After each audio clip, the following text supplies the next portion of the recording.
नमस्ते, मैं डॉक्टर मीनाक्षी उपाध्याय तिवारी आप सबका अपने YouTube चैनल ज्ञान पथ में स्वागत करती हूँ। फ्रेंड्स, हमारे YouTube चैनल के महाभारत सीरीज के पिछले वीडियो में हमने चर्चा की थी कि ऋषि मांडव्य के श्राप से धर्मदेव अपना श्राप काटने पृथ्वी पर जन्म लेते हैं विदुर के रूप में। तो आज हम चर्चा करेंगे, तो चलिए स्टार्ट करते हैं हम अपनी चर्चा। ऋषि मांडव्य बहुत ही बड़े तपस्वी थे, योगी थे। उन्होंने अपने तप और बल के योग से बहुत सारी शक्तियां अर्जित कर ली थी और वो जंगल में एक हिस्से में अपना आश्रम बना के रहते थे।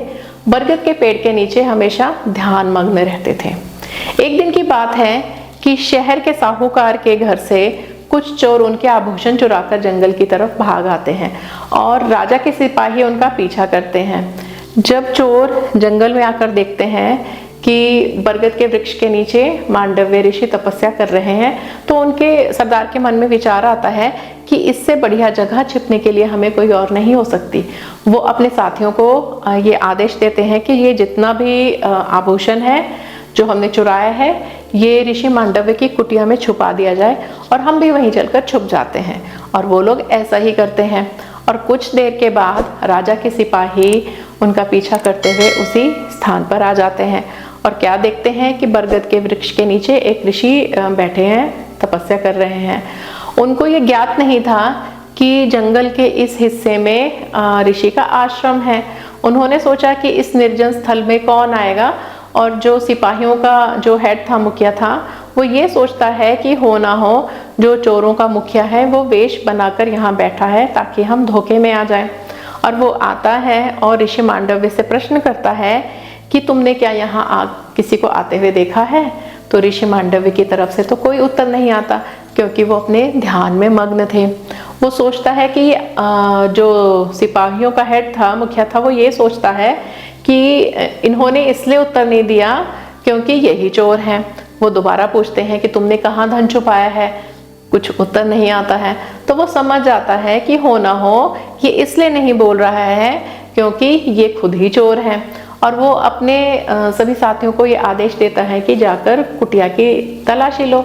और सभी सिपाही जाते हैं कुटिया के अंदर, देखते हैं सारा का सारा आभूषण वही है और बाकी चोर भी वहीं छुपे हुए हैं।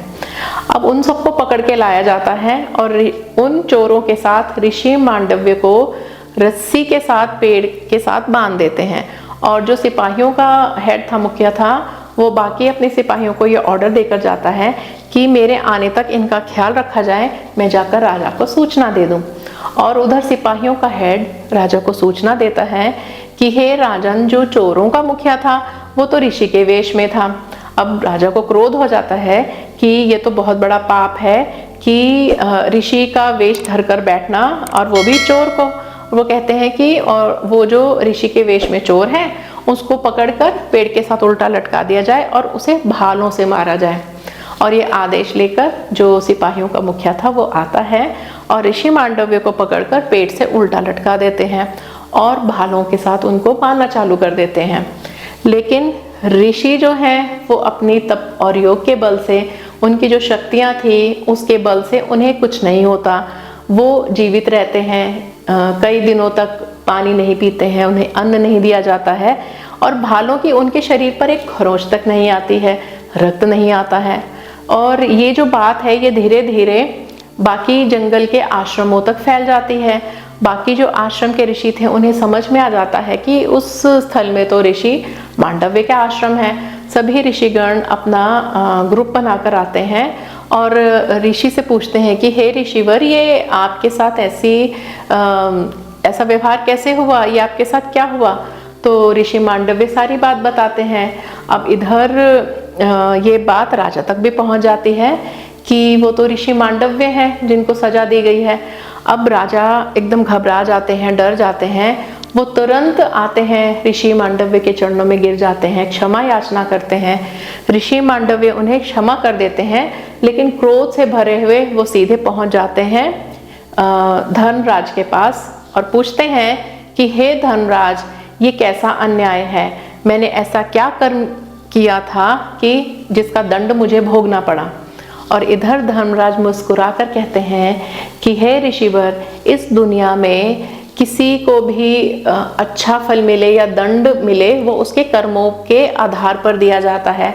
आपके भी कुछ ऐसे कर्म थे जिसके फलस्वरूप आपको ये यातनाएं मिली, ये दंड दिया गया। ऋषि क्रोध में भरकर कहते हैं कि मुझे तो कुछ याद नहीं है कि मैंने किसी के साथ ऐसा गलत किया है, किसी के साथ अन्याय किया है, तो ऐसा कठोर दंड मुझे क्यों दिया गया, ऐसी कठोर यातनाएं मुझे क्यों दी गई। तो धर्मराज कहते हैं कि नहीं, आपने पक्षियों और मधुमक्खियों को सताया था, उनकी हत्या की थी, उन्हें मारा था, उसी के फलस्वरूप आपको ये यातना मिली है। तो ऋषि सोच में पड़ जाते हैं कि मुझे तो ऐसा कुछ याद नहीं है। तो कहते नहीं, जब आप छोटे थे तब आपने ये कर्म किया था।